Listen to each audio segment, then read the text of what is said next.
2026, ano de Copa do Mundo. Esse é o ano em que vai acontecer a Copa do Mundo. Certamente algumas pessoas já estão com seu coração vibrando de alegria, muitas pessoas estão ansiosas, muitas até fizeram apostas, justamente para presenciar a seleção brasileira entrando em campo. Vamos ver vários e vários jogadores que marcaram a história do futebol nos gramados. E que vale lembrar que a seleção brasileira está aí já escalada com seus jogadores, todos preparados, todos treinando mais, para que possam fazer uma grande apresentação. A Copa do Mundo é um evento que para a humanidade toda e que muitas pessoas assistem com alegria no coração. Pessoas vibram, pessoas entram em harmonia. Nos jogos, nós conseguimos ver várias seleções expondo a sua cultura através do futebol. A Copa do Mundo ela acontece a cada 4 anos. E esse ano a Copa do Mundo será sediada por 3 países. Mas eu queria conversar com vocês de forma bem especial e trazer algumas lições espirituais que a gente pode extrair diante desse cenário. E de antemão, eu gostaria de pedir para você ficar até o final, para que juntos pudéssemos conversar a respeito da Copa do Mundo. Quando a gente analisa a Copa do Mundo e vê que acontece esse intervalo de 4 anos, nós vemos que há uma grande preparação e preocupação para esse acontecimento. Então, certamente, os países que sediam e as seleções que vão jogar, elas se preparam em vários âmbitos. Mas nós cristãos, qual é o maior evento que vai acontecer, eventualmente, e que nós precisamos estar preparados?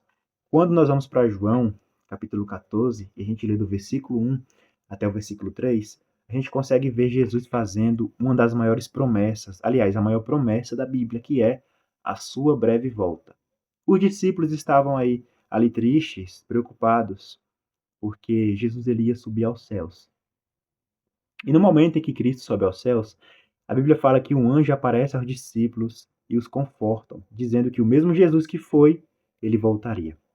E o interessante é que Jesus, ele vai voltar e deixou vários sinais para que as pessoas pudessem se preparar para a sua breve volta. E a Copa do Mundo ela vai acontecer na semana que vem, já vai rolar os primeiros jogos. E muita gente já está se preparando para assistir os jogos.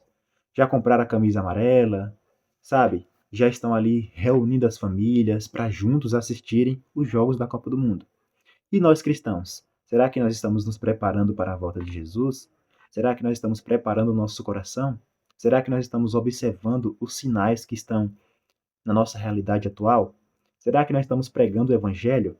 Sabe, nos últimos dias a Bíblia diz que muita gente deixaria de ser amiga de Deus para ser amiga dos seus próprios prazeres. E o futebol certamente é uma coisa que gera prazer. Claro que eu não estou aqui é, condenando o esporte, jamais. O que eu quero dizer é que muita gente está substituindo, sabe, o lugar em que Deus ocupa em nossa vida. E o que vale é lembrar que a Copa do Mundo ela vai passar em poucos dias. Mas a promessa de Jesus ela não passa. Muito pelo contrário, ela vai se cumprir em breve. E nós vemos que Noé, por exemplo, na sua época, ele passou um bom tempo pregando e construindo a arca. Mas as pessoas elas viviam de forma distraída. Elas se apegavam a bens, se apegavam a vícios, às coisas da época. E na nossa realidade não é diferente. Quanta gente desligada espiritualmente, focada em outras coisas, em redes sociais, focada em vários vícios, e até mesmo na própria Copa do Mundo, com o coração ligado aos jogos da seleção, e perdendo o real sentido, que é o quê? Que é viver um cristianismo, que é ser um cristão na prática, e que é aguardar a volta de Jesus. E o aguardar a volta de Jesus não é um aguardar de braços cruzados, não. É um aguardar pregando o Evangelho. Cristo lhe deixa uma missão para mim e para você. E essa missão é fazer outros discípulos. Cristo ele ordenou que fôssemos pregar o evangelho para outras pessoas. Tem muita gente que precisa ouvir a mensagem, que talvez ainda não ouviu. por conta da minha e da sua negligência. E nós somos luz, nós somos o sal da terra. Nós temos que focar nas coisas que são invisíveis. Sabe por quê? Porque as coisas que são invisíveis, elas são eternas. E aquelas coisas que são visíveis, elas são efêmeras. Quantas vezes a gente negligenciou a pregação do evangelho por causa de bens materiais? Ou quantas vezes a gente se envergonha do evangelho?